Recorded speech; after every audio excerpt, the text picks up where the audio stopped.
Scott Fritz from Hometown Horsepower. First of all, I want to thank everyone for your patience. It's been a while since I've done the video, but family comes first. And with that said, I'm back in the game.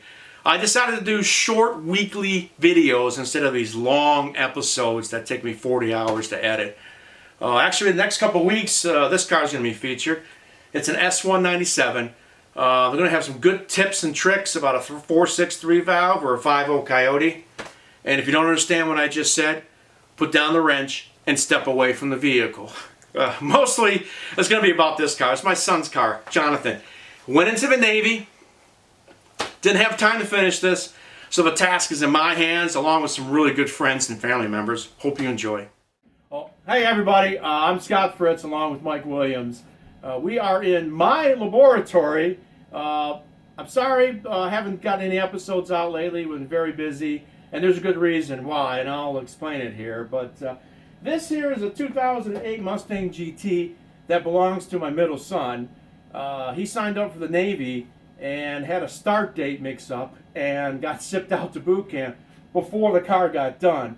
So Mike graciously has been working on the car and brought it over to my place now so we can button it up. But Mike, why don't you tell me what's the story behind this? Well, it all started months ago. I went out to the tool truck. John was looking for me, came out to find me, found this Supercharger was for sale, lightly used. Advertised on the tool truck. He contacted the guy, they made a deal, he brought it over, and the madness ensued. Yeah, we brought it over to your house. Brought it to my house, right. Which I knew was going to be a big project, yeah. Oh yeah, for sure. Right. And I knew eventually he was going to ship out to the Navy. Right. But we didn't understand it was going to be up to us to finish it here. No, we thought we'd get it done in time. Right. We were slowed a little in the beginning because John was working on one leg. Yeah, that's right. Yeah, right. He had his knee hurt. That's right. So I did all the crawling around on the ground stuff, pulling the trans out, the exhaust, and all that stuff. So wait, the engine came out, the trans came out. What was done with the engine? We didn't machine the engine. It's got aftermarket forged pistons. I think they're around 11 3-to-1. Okay. It's got 5.0 Boss Mustang rods that he polished. Okay. The entire reciprocating assembly was balanced. Right. And the cams? The cams are comp cams? They're bullet. Oh, okay. They're bullet. They call them the 2.5 blower cams. Okay. I think they're around 560 lift. Wow, that's a good lift. 40-ish. Yeah, that's a duration. Lift, so the valve springs are upgraded. Those are comp. Yeah. The springs retainers. Okay. All right. And then the Edelbrock Supercharger, and instead of the 6-rib belt system that it came with, you guys decided to put 8-rib on there. Well, we want to change. We want to run a smaller pulley. Right. Because the Edelbrock setup is pretty mild on the Supercharger. And if anybody knows the Edelbrock, they don't look like this. He spent 2 weeks in my garage with grinders making this thing look like this. Right. So we wanted to run a smaller pulley for more boost. Smaller pulley, want to run a wider belt. Right. That's easy. You can buy that. The alternator pulley is a one-off custom piece. There's an idler pulley that's a one-off custom piece. The other things are fairly easily obtained. The 8-groove to convert the AC and the power steering. It's an ATI damper, 8-groove. Which is 20% overdrive. Right. So his should be 18, 20 pounds of boost. That's what he was shooting for, was 19. All right. So there's mild port match job on the heads and on the intake runners. Spent a lot of time on the inlet runners because this didn't fit together really well. There and where it meets the head, it was kind of bad. Okay. So that's been upgraded, ported rather. Right. The intake snout on this Supercharger is pretty rough cast as well. Right. So there's been a lot of work done in there to get that to flow better. We replaced the bearings in the Supercharger and the oil because we didn't know exactly how much wear is on it, but the rotors look good. But yeah, so every single thing on this powertrain has been apart. Yep. There was second gear synchro was a little sticky in the trans, so now it's the time to upgrade all of it. Yeah. So out goes the brass trans. synchros with carbon fiber friction. Brings it up. Okay. All right. It's got a aluminum flywheel. Right. Got a Fidanzia clutch. Right. And pressure plate. Right. Yeah, I mean, a lot's been done to it in a little time, and unfortunately, he wasn't here for our test drive. Right. But we took it for a test drive, had some stuff that needed to be done. It came over to my house, so I wouldn't make the travel. I can get, working on it myself too. Yeah. But the tuner, we were going to take it to Lydio at Alternative, and he's like, you know what? I'm not going to tune this setup on 93 octane, which is understandable. Yeah. High compression, Yeah. big boost. So we decided to convert the fuel system to E85. That took some time. We went with rails, fuel pressure regulators, so no more duty cycle fuel pumps. This is straight 12 volts going to 2 pumps. We have 4 Innovations fuel hat now with 2 pumps in there, 285 Walboro, right? Walboro 205s. Yep, in there now. And basically, I think we're going to go take it for a drive, and we're going to make sure everything's okay, and set up a dyno day with Lydio and get this going. Now, Jonathan doesn't know what's happening, all this. So Thanksgiving week, my wife and I are going to drive down to South Carolina and meet up with him. He doesn't know exactly what's going on, but I hope... No, he knows we're working on it. Yeah. And there was some fiddly bits to Right. sort out. Right. Which is fairly accurate. Right. Yeah. I'm going to play a game with him. Yeah, I'm going to play a game with him. I might tell him I'm bringing down a Yugo for him to drive around base. Tell him you're bringing Nick's car. Yeah! He'll believe that one. And boom, we'll pull this out of the car hauler and surprise him, and I'll have that on video too. So, but he's doing good. He went to 8 weeks in Chicago for his boot camp. He did very, very well. E3. Now he's down in South Carolina, Charleston. He's got a couple years of schooling down there. But, he made it in the Nuke program, and we're all proud of him. So this is for you, Jonathan, right, Mike? Right. All right. Yeah, so the dampener we're using on this engine is from ATI. This is a really nice dampener. It's accepted in many applications. There's a couple of things that I want to go over with you. First, these bolts allow other pulleys to be stacked on if you're running a dual belt system. Also, the Torx bit for these particular bolts, in case you have to orientate this in a little bit different, is a Torx 40 plus bit. So it's in between a 40 and 45. Yeah, don't figure, right? You can get this from ATI, you can get it from other manufacturers as well. But what we discovered is that on our setup, the belt was coming off on the forward side here, almost a full rib. And ATI sells these particular shims. This is a 30,000 shim, and this is a 90,000 shim. You can tell the difference here. And this will slip back on the nose of the crankshaft, and then we'll put the dampener back on, and that should help us align the belt. The fuel line hoses that we're using in this application, we're going from the OEM, and we're putting some E85 style lines on the car now. And we ordered this from Summit Racing. I mean, this is really good quality lines. The fittings, too, I ordered from Summit. That way they're matched, and there's no issues with fitment. They make some, this is 6AN, this is 8N, this is 6, this is an 8. But I'll show you how easily these fittings go onto these lines with the right tools. Now, we are going to install these ends. Nice flush cut. Kind of work your collar down onto the hose. You want the hose flush with the inside stop of this collar. And insert it into the vise. Again, keep it flush with the surface so you're not scratching the collar. There we go. Tighten that down. I like to use a little WD-40. Now this is the important step.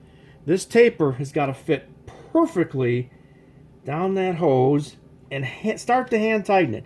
If it won't go hand tightening it, so there's something wrong. Stop there. We will slowly crank this down. Now I like to hold the hose down below so I can feel if it's pushing out or if it starts to twist. But basically you're going to lock this all the way till it bottoms out.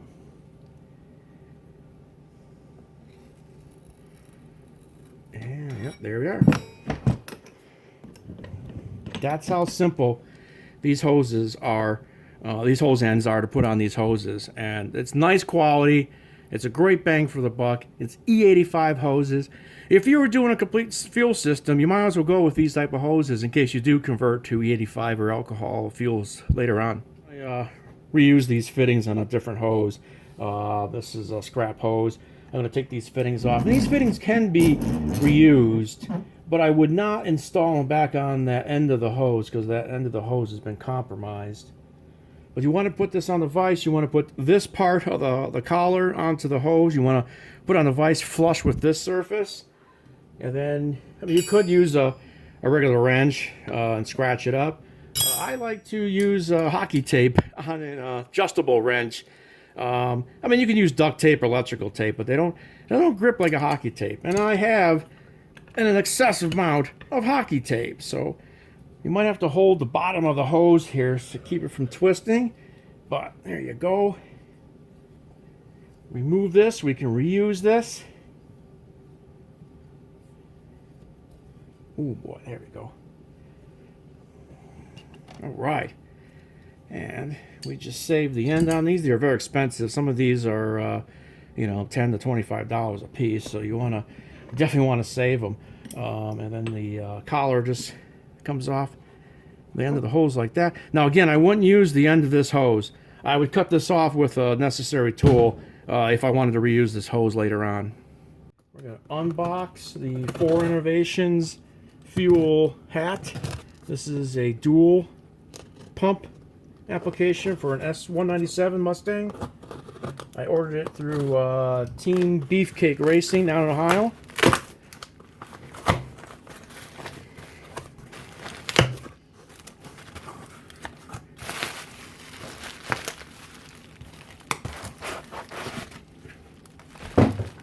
Instructions. Oh, look, I got a Christmas card from them. Awesome.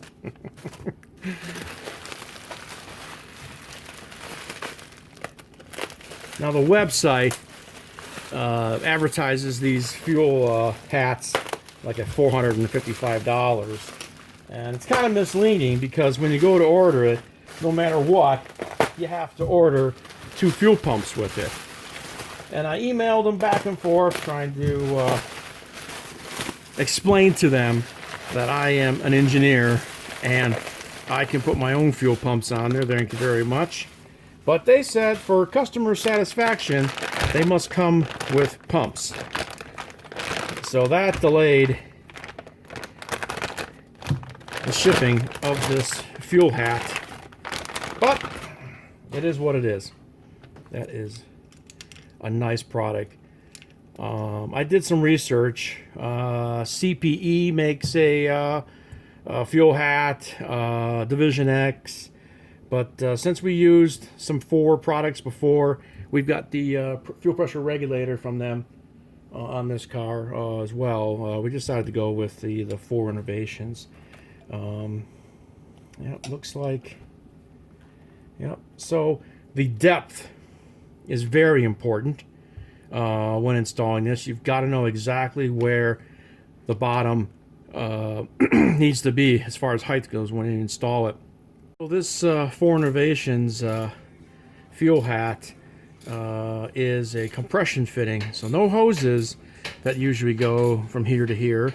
They do a compression fit on the pump itself, and if you can look real close, there is an O-ring, a C-clip, and then this fitting kind of goes up and around it, up against the O-ring, and then they have a cap here that screws inside this fitting,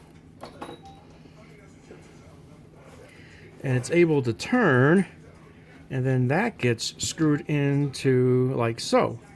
So I'll do one on this so you can see, Jonathan. But cap goes on, O-ring goes on next. Oops. Yep, O-ring goes on next here. There we go. And then the C-clip goes in just below that first ridge.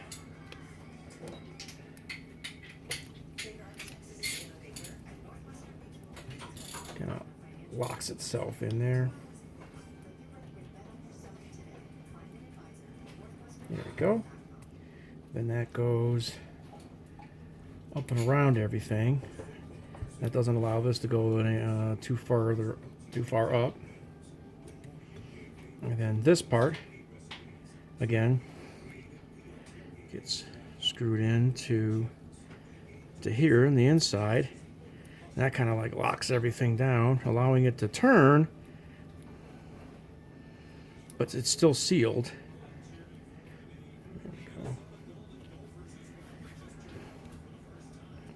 That is a 1/2 inch on this. Again, you're just kind of like compressing the O-ring there. There we go. All right. It is kind of crooked, but that's how they were when they came off. So, and then they'll go in like that. So that'll be our next step. Jonathan, this is 13/16, and they're in. Now you got to start one, and then slide up this bracket, and then come in and kind of push this up and start the other one. And then there's 2 Allen bowls that hold this to the bracket, and then we're going to double check our resistance on our fuel level sensor before we mount it. Also, this side is that side's positive. You know, negative, positive. Same thing with these cheap pumps. We're gonna cut these off and use the connectors together. These 2 Allen bolts is a 4mm, and let's see if you can see that there. Yep. And there's a third port here. You see it right there. For a third pump, this would be a different bracket, but this is a 5/16 plug with an Allen head. We're just going to put that back in, and then we'll head on to the wiring. Here, we're doing a sweep test. This is what our results are.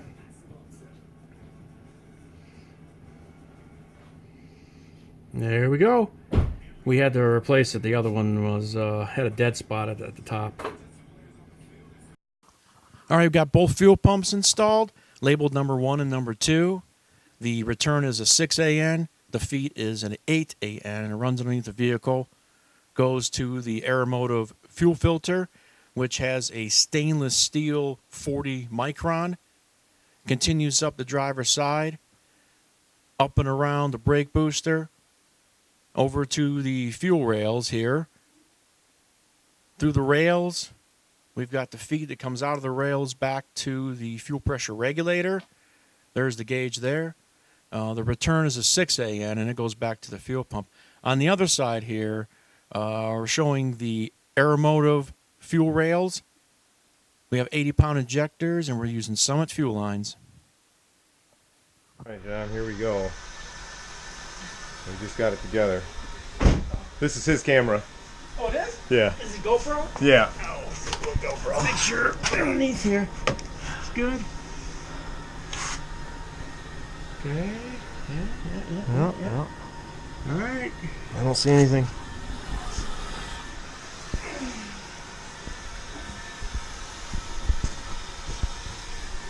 Okay, we fire it up. You need to put the air filter on? It's on. Oh, you want to fire it up then? Go ahead. All right. Yeah, fire it on.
brand new fifth gear. It should work. That's how it's hanging up in 2000. It might be a part of the program, but I think could be, yeah. First.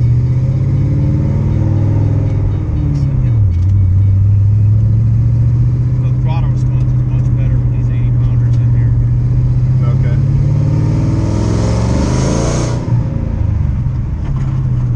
Oh, I forgot. I don't have the battery hold down, do I? No. No. Okay.